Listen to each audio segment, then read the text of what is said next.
That's a long boo.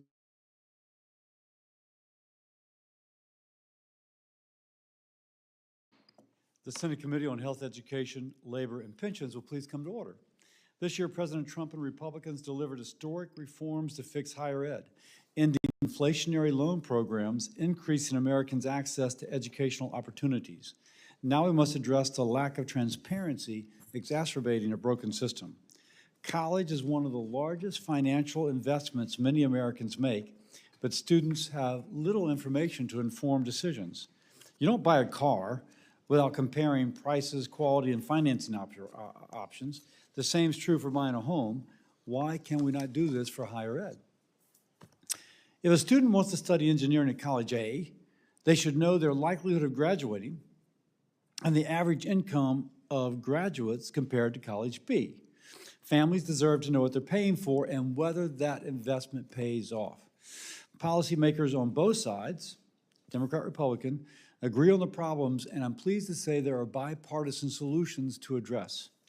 President Trump's proposed compact for higher ed calls for more transparency, including for universities to publicly post average earnings from graduates in each program. I agree with the President that we need transparency in higher ed now more than ever. If the committee is serious about transparency, we must work to empower students with information to examine the entire process from initial college shopping to acceptance to enrollment. Senator Elizabeth Warren and I lead the College Transparency Act, CTA, which allows students to compare differences between prospective colleges and majors to see if the value of the degree is worth the price of admission. Specifically, the CTA makes available information on cost, enrollment, retention, completion, post-college earnings of a particular university and program of study, with strict data security standards to protect Americans' privacy. Additionally, when families shop for college, they can easily find the price of tuition. It's much harder to find the net price they will actually pay after accounting for grants from institutions, states, and the federal government. Congress directed colleges and universities to develop net price calculators in 2008, a good idea and concept, but more than a decade later, these calculations do not work as intended. I hope to hear how we can improve these. Once a student is accepted by a school, they receive a financial aid offer. GAO reports that these offers can be confusing for parents and students.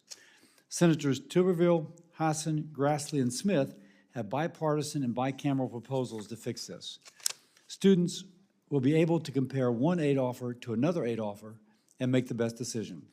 The reforms discussed today will not only give parents and students confidence in their college decision, but also make higher ed more attainable, creating more opportunities to achieve the American dream.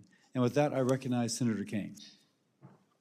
Thank you, Mr. Chair, and thank you to the witnesses.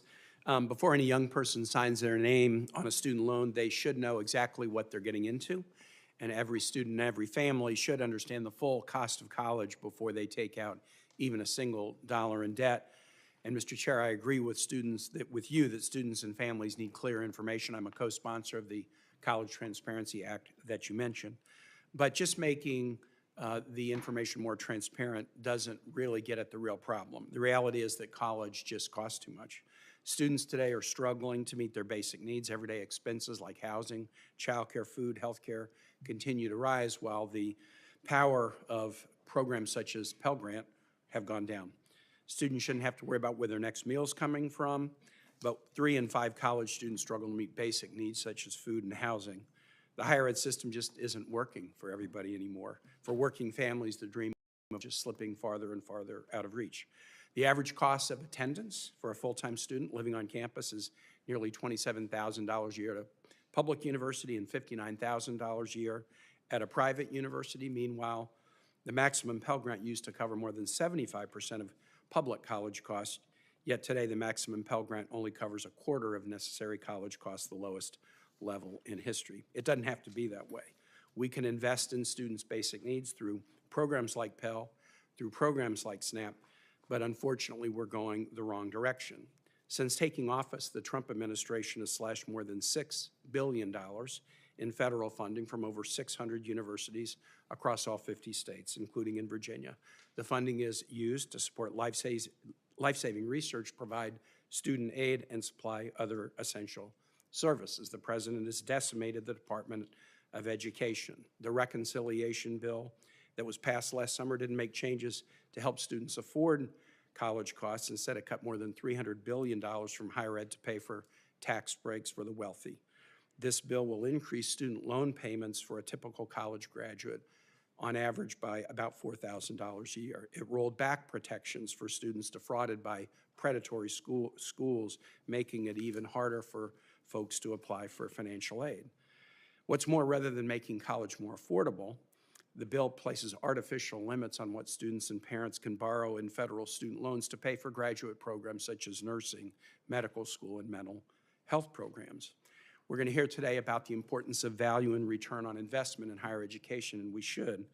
But the reconciliation bill established new standards to limit federal loans to college programs based on the amount of money graduates earn, along with other metrics. Now, accountability can be a good thing, but I am deeply concerned by what the reconciliation bill will mean for low-paying but extremely important professions like early childhood education. Child care workers are among the lowest paid professionals in the country. Their work is absolutely essential. The reconciliation bill will take away access to federal student loans for students pursuing degrees in early childhood education solely because their earnings are low. Policies like this threaten to exacerbate an already extreme workforce shortage in this important sector. Students shouldn't lose access to federal aid that they need to become early childhood educators. And if that weren't enough, we've seen the administration attack academic freedom and freedom of speech itself, even going after two college presidents in Virginia's public universities, successfully forcing the retirement of UVA President Jim Ryan and unsuccessfully attempting to force the retirement of George Mason President Greg Washington. The federal government should be trying to open doors for opportunity. Transparency of the kinds of initiatives we'll talk about today, I think, does generate some bipartisan support, but we've got a lot to do, even if we make more transparent the need to have a college that's affordable and in the reach of most American families. I look forward to the hearing. Thank you, Mr. Chair. Thank you, Senator Kane. I will introduce, or the witnesses will be introduced as they testify. So let's start with Mr. Drager. Justin Drager is the Senior Vice President for Affordability of the Strada Education Foundation. He previously served as President and CEO of the National Association of Student Financial Aid Administrators. He's a nationally recognized voice on student aid administration and reform. Mr. Drager is a graduate of BYU and received his Master's of Business Administration from Baker College. Sir, we look forward to hearing from you today. Please proceed. Good morning, Chairman Cassidy and Senator Kane, and distinguished members of the committee. It's an honor to be before you today. I'm Justin Drager, Senior Vice President of Affordability at Strada Education Foundation, where our mission is very simple: to connect education with opportunity. I want to start today with two simple truths. First, nearly everyone we talk to believes college is unaffordable. And second, college pricing has become so complex that even those of us who've spent our careers in this space sometimes struggle to explain how it actually works to students and families. So if it's confusing for us, imagine what it feels like for the students and families trying to plan their futures around it. And when it comes to college price transparency, I think it's helpful to think about this problem from three perspectives. First are the institutions who are thinking about how to keep the lights on, how to stay solvent, how to enroll their next class, how to tell students how they can pay for their educations, and then how to support them through their educational journeys. Second are policymakers who are focused on affordability and accountability, whether institutions are delivering on value for the price that students are paying. And then third, students and families who are focused on something much more personal, whether the price they see is the price they will actually pay, and whether the degree is worth it when they graduate, especially if they took on loan debt in the process. Last year, our organization, Strada, surveyed voters and conducted focus groups that showed many of the tensions between these three perspectives. Here's a quick snapshot that shows how confusing college pricing has become. First, 3 out of 4 Americans believe college is unaffordable. No surprise there. Second, most can't accurately say what it actually costs, though, and more than half overestimate the price for both two-year public and four-year in-state public colleges. And third, 1 in 5, so over 20%, vastly overestimate the price of both a two-year public and four-year public college. So in summary, students and families believe college costs too much. They don't have an accurate idea of how much it actually costs, and when they guess, they generally guess too high. And that misunderstanding works against them from even applying or making choices that would serve their best needs. So what do students and families want? Well, according to the focus groups that we conducted this last year, they want 5 things. 1, clarity. They want to know what college costs up front as early as possible, especially before they commit to a school.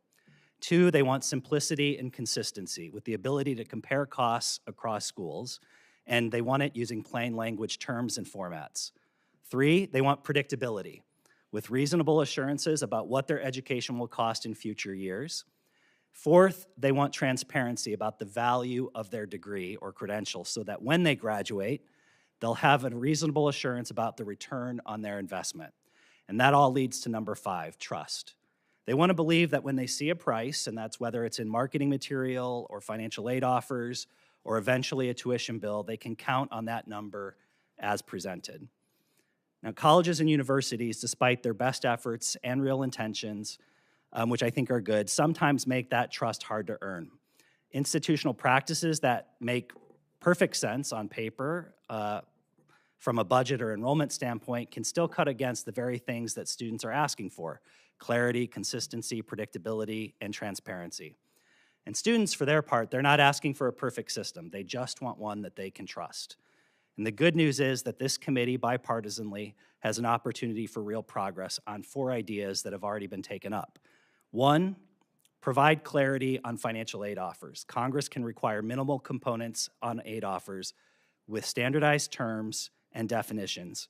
Using industry-led efforts as a starting point, hundreds of colleges have already signed on to the College Cost Transparency Initiative, showing it's not only possible to center ourselves around some standardization, but that the time has already come. 2, pair prices with outcomes. Families care about value. Prices should come with clear information about program-level results, including debt, earnings, and employment outcomes. 3, create safe harbors for collaboration. Right now, if colleges want to get together and test pricing practices that would be in students' best interests, like tuition guarantees or cohort pricing models, they risk antitrust violations. Schools need some supervised space for collaboration that doesn't harm the market. And finally, improve early estimates for students and families. Taken together, this will give students and families the right information at the right time to make the right decision for them. Thanks for the opportunity, and I look forward to your questions. Dr. Marshall will introduce the next witness. Well, thank you, Mr. Chairman, and I'm so proud to introduce Brenda Hicks from Southwestern College, the Mighty Builders. Welcome, Ms. Hicks. We're glad you're here. Thanks for making the trip all the way from Winfield, Kansas, which is where my mother-in-law grew up and her family. So lots of connections to Winfield, Kansas. Ms. Hicks serves as the Associate Vice President for Student Financial Planning and Director of Financial Aid at Southwestern, and she has served as the National Chair for the National Association of Student Financial Aid Administrators and remains involved with this organization.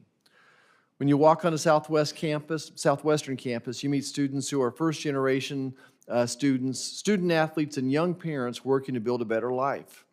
Regardless of the situation, Ms. Hicks has helped guide thousands of those students through one of the most stressful and important decisions they'll ever make.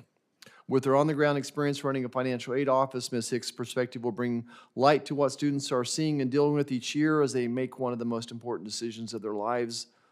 Our big, beautiful bill made transformational reforms to student loans, and now we have an opportunity to ensure financial aid looks and works best for its intended groups, the students. Ms. Hicks, thank you for your being here and bringing a much-needed Kansas perspective to D.C. We look forward to discussing this important issue more with you. Chairman Cassidy, Ranking Member Kane, and distinguished members of the committee. Thank you for the honor and opportunity to provide testimony for today's hearing. I am Brenda Hicks, Associate Vice President of Student Financial Planning and Director of Financial Aid at Southwestern College in Kansas. Southwestern College is a private Christian liberal arts college located in Winfield, Kansas. Our student body consists of approximately 1,000 students, a large portion of whom come from low-income, first-generation rural backgrounds. For over 30 years, Southwestern has provided individualized estimates that detail direct charges billed by the institution, aid eligibility, and payment options. As I explain in detail in my written testimony, what works for our students is providing an estimate that clearly communicates direct costs. For our student population, direct costs include tuition, fees, housing, meals, and books, which paints a nearly full picture of the cost the students will experience to attend Southwestern. What families are looking for is what they will pay the college directly, and that is exactly what our estimate provides. At Southwestern, we spend a lot of time, energy, and resources thinking about how to clearly communicate cost, financial aid, and payment options so that families have an understanding of what they can expect to spend when they are making the college decision. It is critical that this information is put in front of students before they make one of the biggest financial decisions of their lives. It is also critical that institutions have the flexibility to customize the information to meet the specific needs of each population. Do we believe clearly communicating college cost is important to the process of selecting and attending college? Absolutely. Do we believe the federal government can create a uniform aid offer or net price calculator that will solve all of our problems? Respectfully, no. We offer the following suggestions to improve communication about college cost. Allow institutions the flexibility to customize their aid offers for specific student populations. Standardization of contents and definitions in an aid offer is important. Allowing colleges to present the aid offer in ways that make sense for each of our populations is equally important. We have, for example, 7 versions of our financial aid offer. All 7 comply with the College Cost Transparency Initiative principles, definitions, and standards. Our adult online students attending part-time have vastly different concerns than our first-year freshmen attending the residential campus. Our messaging and content delivery in each aid offer is customized to the unique population receiving it. Requiring a fully standardized aid offer hinders our ability to do that. One of my favorite guiding quotes is from author Stephen Covey, who says, "You can be efficient with things, but you can only be effective with people. Being effective means saying the same thing in multiple ways to meet the needs of the person you're speaking with. A uniform financial aid offer may be efficient, but it won't be effective." Second, improve the net price calculator to provide a more accurate net cost calculation. Suggestions are included in my written testimony for improving the calculator, but at minimum, allow families to interact with direct and indirect cost items by toggling them on and off so they can more closely approximate an actual bill and clearly indicate the year the data represents. Third, rethink the way program data is represented on the college scorecard. The incomplete program information in the college scorecard has the potential to frustrate users, ultimately undermining the tool's potential. Simplify the names of programs to a consumer-tested list of titles and include all the programs a school offers. Students who use the program comparison feature will expect the search to contain all colleges offering degrees in the programs they are researching. Fourth, provide a simple calculator that helps students determine how much they should cap their borrowing based on their vocational choice before it's time to repay. The current loan simulator is designed to be used by students when they are ready to repay debt they've already accumulated. A simplified calculator could be created to help students determine borrowing capacity based on their vocational choice before they begin borrowing.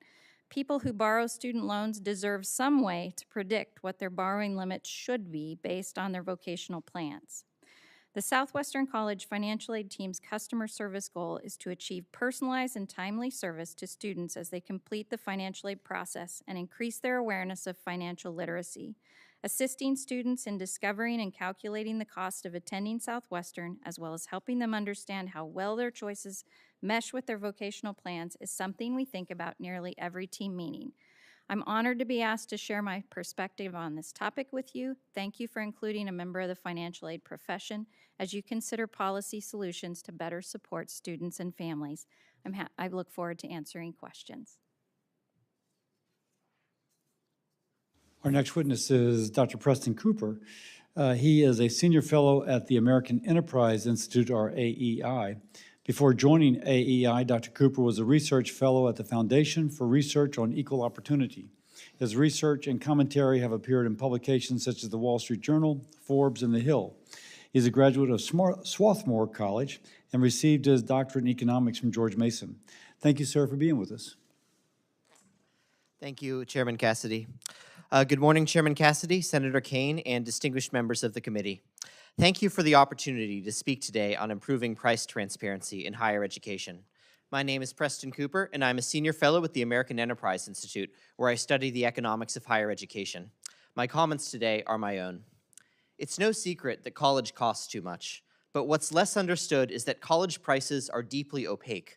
Students and families don't know what they'll actually pay until they've applied, been accepted, and received a financial aid letter. That opacity doesn't just frustrate families, it weakens competition. When consumers can't see the real price of college, they can't shop around. And when there's no competition, prices rise. Since 1990, the average net price of college, that's what students pay after grants and scholarships, has nearly doubled in real terms. Today, the typical student pays around $9,400 a year. This has happened despite major increases in financial aid. States are spending record amounts on higher education, and Pell Grants and state aid programs have grown substantially. If tuition had simply risen with inflation after 1990, that additional aid would have made college virtually free. Instead, institutions have captured those subsidies through higher prices, and opaque pricing has helped them do it. Colleges post sticker prices that few actually pay. They use financial aid to charge each student a different amount based on what they think that student can afford. Variable pricing is not the problem. Lots of industries do that. But when I buy a plane ticket, for instance, I can see all of my options up front. Students can't do the same with college. They learn their price only after they've spent time and money applying, and by the time they actually know the price, it's often too late to walk away from a bad deal. Even then, the information can be misleading.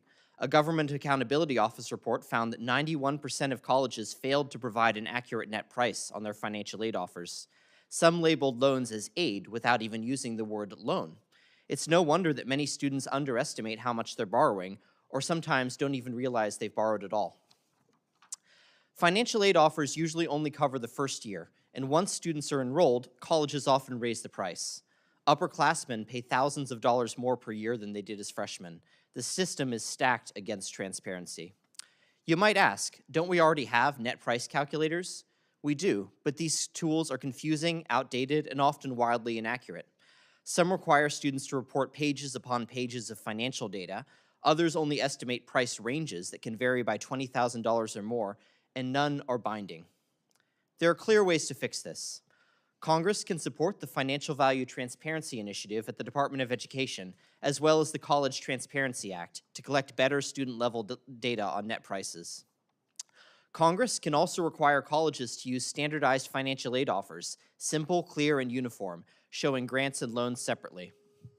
A bolder option is to require colleges to give students 4-year price guarantees, so students know the total cost of a degree up front. An even more transformative change would require binding net price calculators, so students can get a precise estimate of their net price based on their FAFSA data before they actually apply, which colleges would then have to honor should the students decide to enroll. Students shouldn't need to jump through hoops just to understand what college will cost. True transparency would empower families, drive competition, and bring prices down across higher education. Congress has the power to make that happen by pulling back the curtain on college pricing and giving students the clear, honest information they deserve. Thank you, and I look forward to your questions. I asked Senator Kane to introduce the Democratic witnesses. Our next witness is Ms.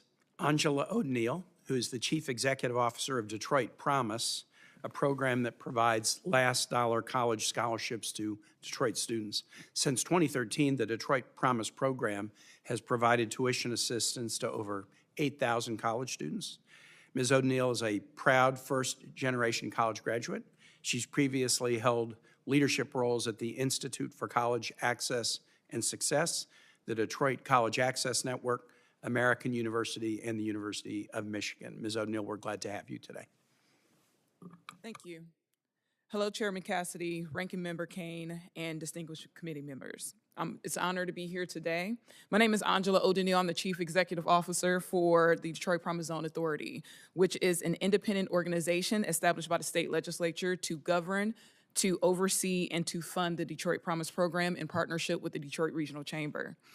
The Detroit Promise ensures tuition-free pathways for eligible Detroit high school graduates to pursue a skilled trade, certification, 2-year degree, and 4-year degree at one of our 32 partner institutions across Michigan. Beyond filling the gap for tuition and mandatory fees, we also provide book stipends, coaching, wraparound supports, financial incentives, and developmental resources as well. We also collaborate with colleges, employers, and community partners with the Detroit Regional Chamber to address systemic barriers to student success while aligning talent needs. So it goes without saying that financial transparency in higher education is vital to the work that we do.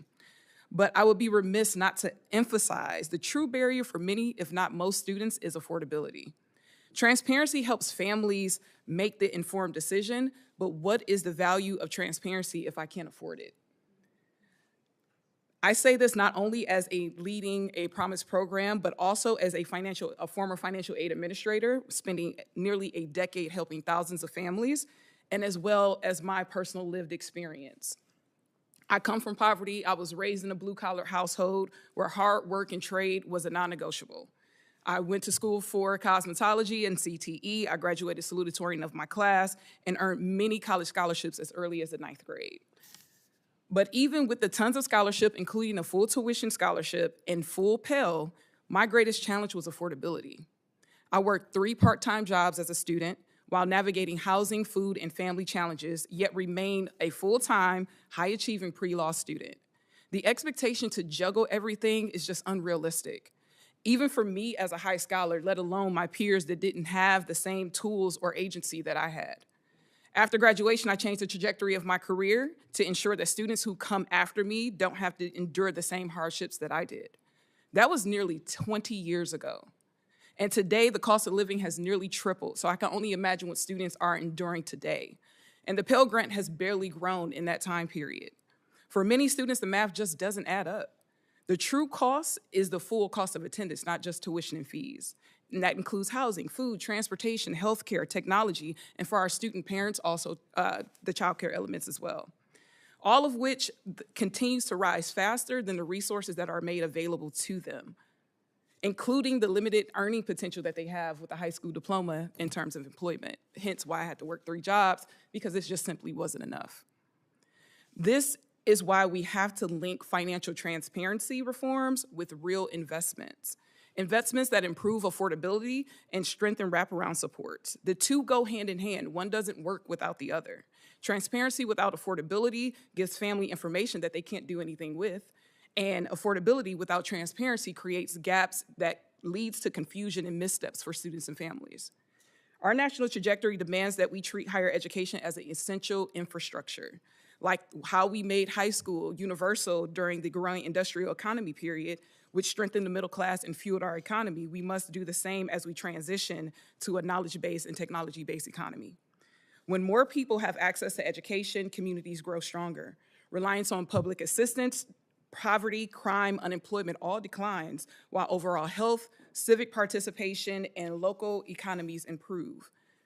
Incomes post-graduation may seem like it's not worth it, but those with degrees will not only earn more and contribute more in taxes in their lifetime than those with a high school diploma, even surpassing the trade space. The benefits of higher education extend beyond the individual graduate and strengthens the entire nation. It's imperative that we see post-secondary as a public good, achieved with strengthening Fed-state partnerships, creating robust financial need-based aid, like beefing up the Pell Grants, all while also advancing financial transparency. We should not see this as charity, but as sound economic strategy. So I thank you, and I look forward to the questions that you guys have. Thank you very much. Our final witness is Mark Yulesman, who is the Director of Policy and Advocacy at the Hope Center for Student Basic Needs, where he focuses on higher education and safety net policies to support students' basic needs and improve college affordability. Mark previously held roles at DEMOS, the Institute for Higher Education Policy, New America, and the Brookings Foundation. Please proceed with your testimony. Good morning, Chairman Cassidy, Senator Kane, and members of the committee. My name is Mark Hulsman. I'm the Director of Policy and Advocacy at the Hope Center for Student Basic Needs, housed at Temple University, and a fellow with Protect Borrowers. I'd like to begin today with a quote on the topic at hand from about 55 years ago. It goes, "No qualified student who wants to go to college should be barred by lack of money. That has long been a great American goal, and I propose we achieve it now." This call to action came from President Richard Nixon in a statement to this body in 1970, proposing many of the elements that make up our current financial aid system. Yet today, that system is broken, as millions of families struggle with college costs that are neither transparent nor remotely affordable. Our survey data finds that 3 in 5 students in higher education face food or housing insecurity. Nearly 1.4 million college students are homeless, and millions more cannot afford rising rent, utilities, healthcare, or childcare. We cannot expect students to succeed without food on the table or a roof over their head, yet this is exactly what we ask millions of students across the country every day. Students are swept up in a cost of living crisis. Despite a few years of overly optimistic headlines, tuition is climbing once again. And non-tuition costs, which actually make up the bulk of the cost of attendance, are spiraling out of control. These costs are unpredictable, they can spike unexpectedly, and they drive up debt. State budgets also remain unstable. In fact, 32 states are funding public higher ed at lower per student levels than they were at the beginning of this century. And Pell Grants now cover just 1/4 of the cost of public college. Meanwhile, safety net programs like SNAP often lock low-income students out due to complex rules and extreme red tape. 2/3 of college students who are likely eligible for SNAP do not receive it. Instead, they go hungry, they drop out, or both. This is the reality facing students and families, and it must be the backdrop for any conversation about financial transparency